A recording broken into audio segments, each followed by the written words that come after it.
人咧有時會去到一個位咧，乜都唔掂噶喎，束手無策，好似俾人綁住晒手腳咁，仲要蒙埋個眼噶，即係睇都睇唔到。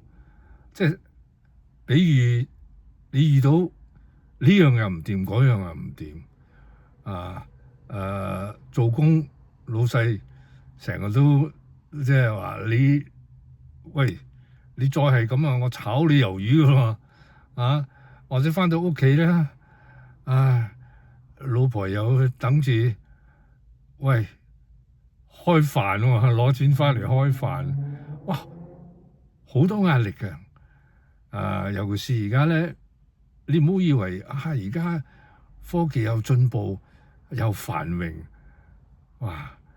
你知唔知道而家後生仔出嚟揾食咧，好難揾，好難揾工啊！因為揾一份好嘅工唔係容易㗎，咁咧就壓力重重啊！咁但係又要顧前途咯喎，即係你屋企大把都唔係咁㗎，係咪啊？咁咧你會好似去到一個絕境啊！好多人都會有咁嘅遭遇。但係如果你能夠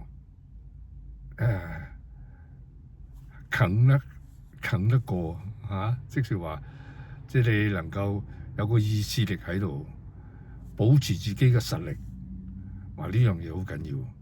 你自己係擅長乜嘢嘅咧？喺嗰度咧係吸收多啲喺呢方面嘅知識。尤其是而家 Internet 咁方便，你唔使揾人去教你嘅。你自己上網揾好多一啲即係方法啊，點樣 upgrade 自己等機會，呢個非常之重要。今日係咁先。